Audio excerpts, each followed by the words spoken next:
Yusek, ma'am, may we just get your reaction? Cavite Representative Kiko Barzaga is eyeing to file impeachment complaint against the President. Nakarating na po ba ito sa Presidente, ma'am? Makarating o hindi makarating, ito naman po ay trabaho po yan at saklaw po yan ng House of Representatives. But ma'am, before po itong plano niyang pag-file ng impeachment complaint, he's also calling for the President to resign because yung corruption daw po ay dito sa Malacanang nanggagaling. Ano pong masasabi ng palas? Mahirap po kasi magsalita ng walang ebidensya. Madaling magbintang, madaling magsabi kung ano-ano. Kung walang ebidensya, hindi dapat paniwalaan. Ito na nga, Kiko Barzaga, sinupalpal ang nagmamagaling na si Yusek Claire Castro. Castro, pinaglalaban pa ng husto si BBM. Pero bago ang lahat, maaari kayong mag-subscribe para maging updated sa mga issue at bagong mga balita. Halos ipilit nga ni Yusek Claire Castro na wala umanong saysay ang ginagawang pagsulong ni Barzaga ng impeachment case laban sa presidente. Saad pa niya ay hindi umano ito papansinin ng Malacanang at aksaya lang umano ito ng oras. Kiko Barzaga hindi nagpatinag at sinulong pa rin ang impeachment ng Pangulo. Narito ang buong detalye. Thank you very much, Secretary Go. At maaari na po tayong tumanggap ng inyong mga katanungan. Okay. First question will be coming from Ana Felicia Bajo, GMA News Online. Microphone. Good afternoon, Yusek. Ma'am, may we just get your reaction? Cavite Representative Kiko Barzaga is eyeing to file impeachment complaint against the President. Nakarating na po ba ito sa Presidente, ma'am?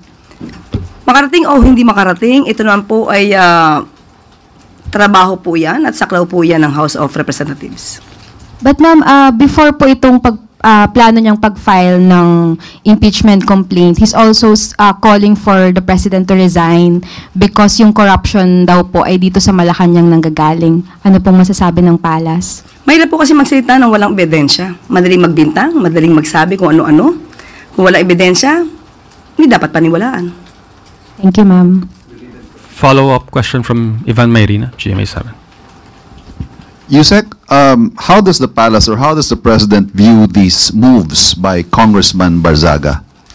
He said he will file an impeachment. He called for people power to oust the president. He called for the president's resignation. While the congressman's ways may be unconventional, he is certainly getting a lot of attention. Is Malacanang paying attention? Sa panahon ngayon na marami pong ginagawa ang Pangulo, hindi po pinapansin ang mga ganyang klaseng usapin. Busy ang Pangulo sa pagtulong sa mga kababayan natin, maraming trabaho para maiangat pa ang Pilipinas, hindi para ibaba ang dignidad ng ating bansa. But again, is the president paying attention to Congressman Barzaga?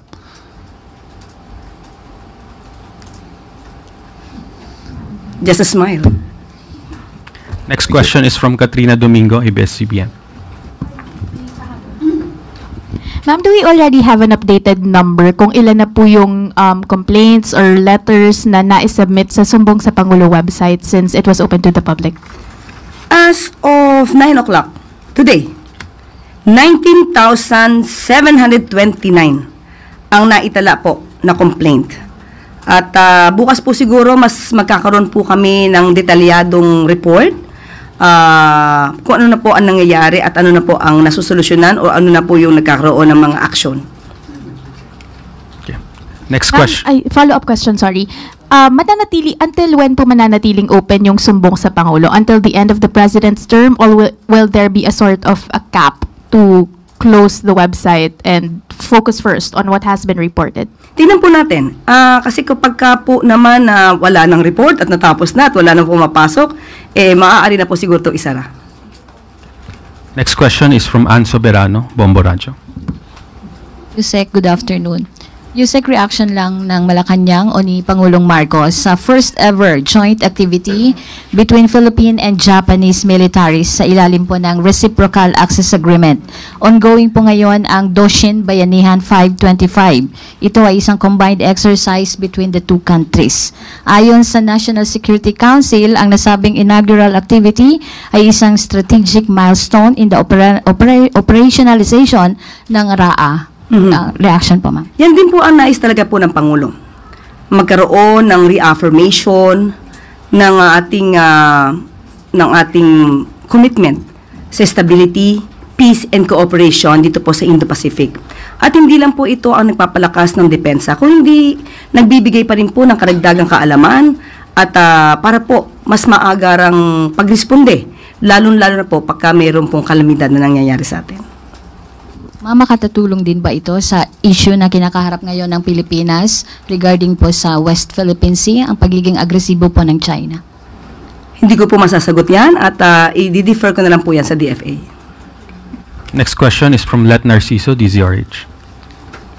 Good afternoon, Yusek. Ma'am, sa Kamara po, mayroong resolusyon na nagpapaimbestiga sa tinawag na haunted hospitals ng DOH.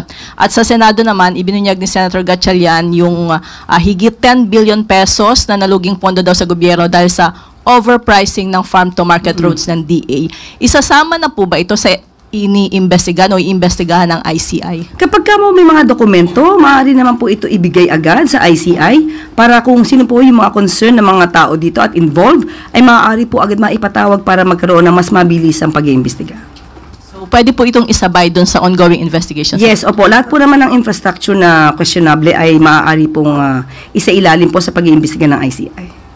Next question, Eden Santos, Net 25. Yusek, sabi po ni Secretary Vince Dizon, meron ng 8,000 infra projects po yung naimbestigahan ng ahensya. May we know kung ang report po na ito ng DPWH ay naibahagi na kay Pangulong Ferdinand Marcos Jr. knowing na parang mas marami po dun sa 5,000 plus na mga flood control projects ng admin po itong kanilang naimbestigahan na? Ang pag-iimbestiga naman po ay sa buong 10 years. So, according to Sec Vince, ay nasabi naman po niya ito sa Pangulo. Thank you po. Next question, Evelyn Quiroz, Filipino Mirror.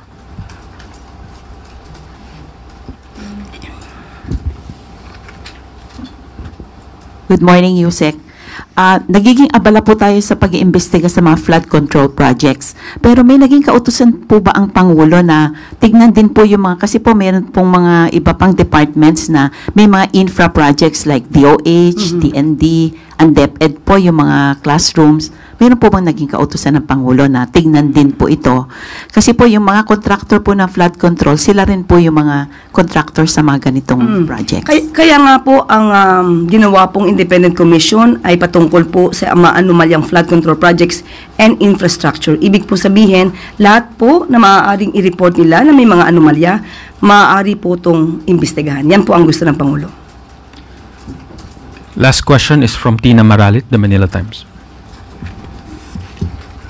Good afternoon, ma'am.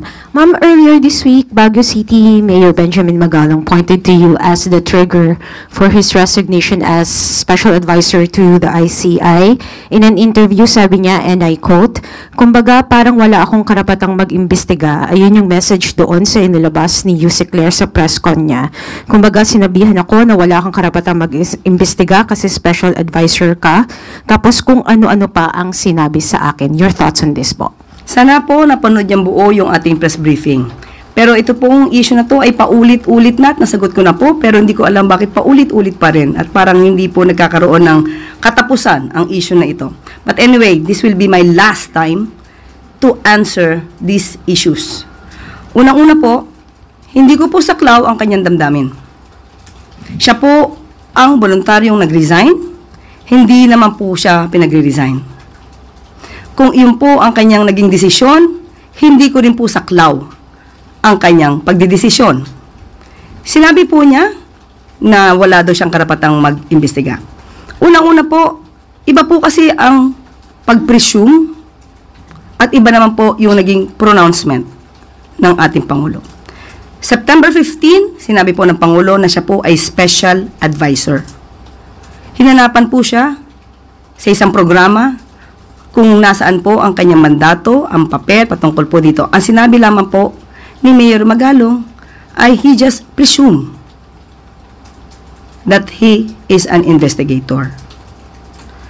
Maaaring ganun ang mangyayari kung siya po ay nag-design bilang mayor.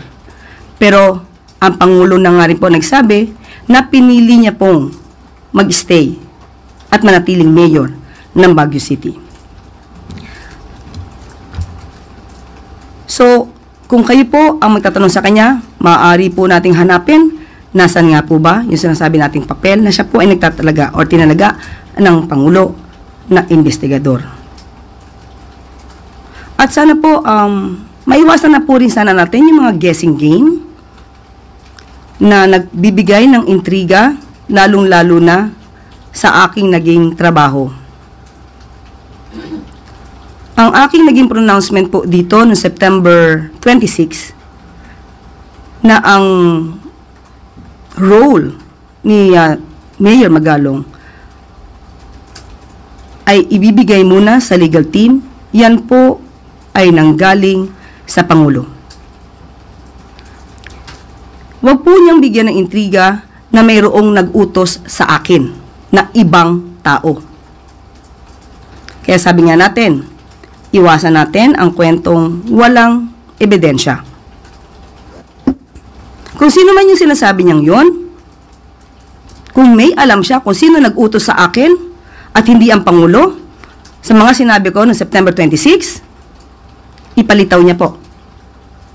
Dahil alam kong wala siyang mapapalitaw. Dahil yun ay walang katotohanan. So, iwasan po natin ng mga intriga, lalong-lalo na kung tatamaan dito ang Pangulo. Ang Pangulo po ay sumusunod lamang sa batas. Hindi po natin pwedeng i-please lahat ang tao sa kagustuhan nila. Pero ang maaapektuhan naman po ay ang batas at ang pronouncement ng Pangulo. Sana matapos na po ang issue na ito dito at wala na po sanang paulit-ulit na issue na ganito. Salamat po. Salamat. Whole of government approach upang masigurado ang price stability sa gitna ng mga kalamidad sa bansa. Sa gitna ng sunod-sunod na sakuna na naitala sa bansa, sinisiguro ngayon ni Pangulong Ferdinand R. Marcos Jr. sa publiko ang pagkakaroon ng mga hakbang na makakatulong sa pagpapatibay sa presyo ng mga bilihin sa bansa. May mga hakbang na rin ang Pangulo para mas paigtingin ang pagbibigay ng suporta sa mga magsasaka upang masiguro ang food supply sa bansa at ang agarang pagbangon sa mga lugar na lubhang naapektuhan ng mga sakuna. Ayon kay Finance Secretary Recto, kabilang sa mga hakbang na ito ang tuloy-tuloy na relief and rehabilitation efforts para sa mga biktima ng kalamidad, lalo na sa pagbibigay ng tulong at suporta sa mga magsasaka. Dagdag ng kalihim na makakaasa ang taong bayan na nakaagapay ang pamahalaan sa pangunguna ni Pangulong Marcos Jr. upang masiguro na abot kaya ang presyo ng mga pangunahing bilihin, lalo na sa lubos na nangangailangan. Sa gitna ng sama ng panahon, nagsagawa ang administrasyon ni Pangulong Marcos Jr. na ang mga iba't ibang intervention para maprotektahan ang purchasing power at livelihood ng mga residenteng apektado ng mga sakuna. Ang Department of Trade and Industry nagpatupad ng price freeze sa mga basic commodities sa mga apektadong lugar upang maiwasan ang paglobo ng presyo ng mga bilihan at supply shortage sa gitna ng mga kalamidad. Namahagi naman ng agarang tulong ang Department of Agriculture sa mga magsasaka at mangingisda. Kasama na dito ang rice stock distribution mula sa National Food Authority. Kabilang din dito ang access sa Quick Response Fund para sa rehabilitation and recovery at indemnification para sa mga insured na mga magsasaka sa mga apektadong lugar. Aabot din sa 1 million rice farmers ang inaasahang makakatanggap ng tig 7,000 pesos na ayuda sa ilalim ng 2026 national budget upang mapunan ang kanilang nawalang income dahil sa pagbaba ng presyo ng palay. Namahagi rin ang DA ng 1.27 billion pesos worth of farm and fishery equipment sa Zamboanga Peninsula.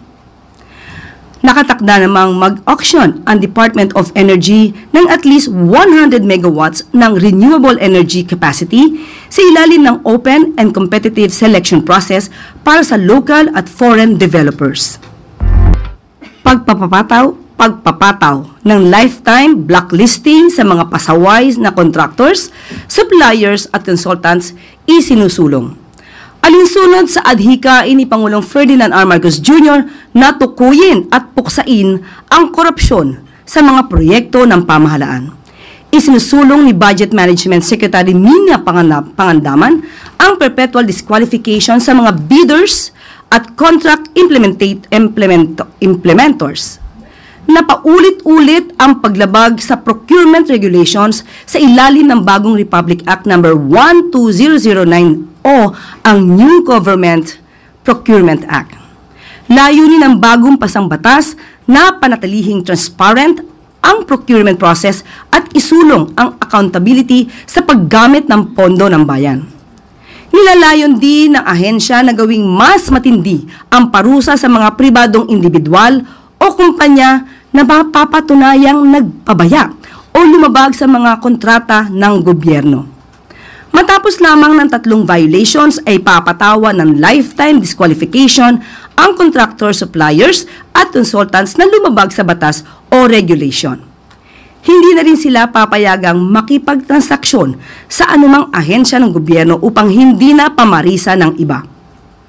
Inaasahang magiging mabisang deterrent ang bagong probisyon ng batas upang wakasan ang paglustay sa kaban ng bayan at proteksyonan ang kapakanan ng mamamayan. Marcos Jr. makikipagpulong sa PISAC Healthcare Center or Sector. Nakatakdang pulungin ni Pangulong Ferdinand R. Marcos Jr. ngayong hapon ang ilang miyembro ng Private Sector Advisory Council o PISAC Healthcare Sector upang pag-usapan ang kalagayan ng health sector sa bansa. Layunin din ng pagpupulong na maipaabot kay Pangulong Marcos Jr. sa Department of Health at ibang ahensya ang ilang rekomendasyon ng PISAC para sa agarang masiguro ang kalusugan ng taumbayan. Tandaan po natin, ang nais ng Pangulo ay mas magandang kalusugan para sa bawat Pilipino. At dito na po nagtatapos ang ating press briefing. Ngayong araw ay makakasama natin si Special Assistant to the President for Investment and Economic Affairs, Secretary Frederick Go, upang bigyan tayo ng update sa mga economic developments sa bansa. Magandang araw po, Secretary Go. Thank you. Magandang umaga, magandang tanghali sa inyong lahat. Natanggap ko po yung question na tinatanong yung lahat. Unfortunately po, the Securities and Exchange Commission chairman was quoting off a confirmed fake news SOCMED post designed to catch attention and falsely sensationalize. The attributed source confirmed na fake news po ito at hindi galing sa kanila. The fact is, the drop wasn't 12%. You may confirm this with the Philippine Stock Exchange or your favorite stockbroker. Lahat po yan, alam nila. Public knowledge po lahat ng index po natin. And I have personally confirmed this with the PSE president and the top brokers in the stock market. For the period mentioned, which is August 11 to 29, the main PSE drop was only 1.6%. As a matter of fact, it was 1.58%.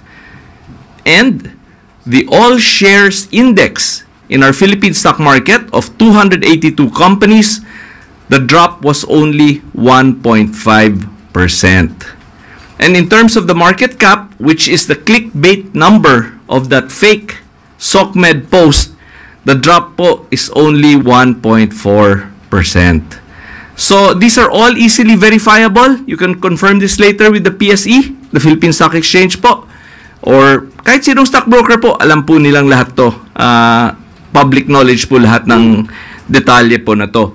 And as a matter of fact, your very own colleague from the Inquirer in BizBuzz on September 5 written by Ian Sigaral himself said that completely fake news po ito and he debunked it already on September 5. So, unfortunately, nangyari po ito pero confirmed po ito by multiple sources na fake news po ito, including the attributed source of the SOCMED post. So sana po, wag na po tayo loko po sa fake news. Alam mo, the last time I was here, sa harap niyo po, I was also here to debunk fake news. Nakakalungkot po na I'm here again to debunk fake news again. Sana hindi na po niyo tawagin dito ulit. Okay, I'm open for questions. Okay, we have 5 questions. First question is from Katrina Domingo, ABS-CBN. Hi, sir. Sir, since you debunked already the supposed market wipeout, how much naman po in terms of pesos or US dollars yung investment losses or investment pledges na nawala because of this corruption scandal? On investment pledges, I don't think we've lost anything. The pledges continue to come in. As a matter of fact, we are now transmitting to the Office of the President the approval of the first beneficiary of the Create More Act, which is an investment from a Korean company of over $1 billion. The FIRB will be transmitting this to the Office of the President this week po. So I don't think we have lost any investment pledges because of this ongoing issue. What about actual investments on the ground, sir? Are there already businesses who have pulled out amid news and reports of collusion among government officials and several private entities? Yeah, I don't think anybody has pulled out. I think sometimes when there is unpredictability in the environment, people might temporarily think about their investment projects, but we're quite confident that when this is all resolved, they will all come back. No, so they have not pulled out. That they will continue, rather, that they will continue with their projects. Next question will be coming from Maricel Halili, TV5. Good morning, Secretary. Sir, on other issue, may we have your thoughts about the proposal of Senator Erwin Tulfo for a 1-month tax holiday? Is that doable? Bagong-bago po to. Kailangan pag-aralan to ng mabuti ng Department of Finance at ng DBM po. This is quite a big matter, no? And I think it's best to give the DOF and the DBM time to carefully study this proposal. But do you agree, sir, dun sa logic na malaking tulong kasi ito to at least boost the confidence of the public amid all the issues and concerns about corruption? I'd like to defer this matter to the Department of Finance and the DBM because this really has to be studied carefully. I would hesitate to make a response that's probably not very well thought about.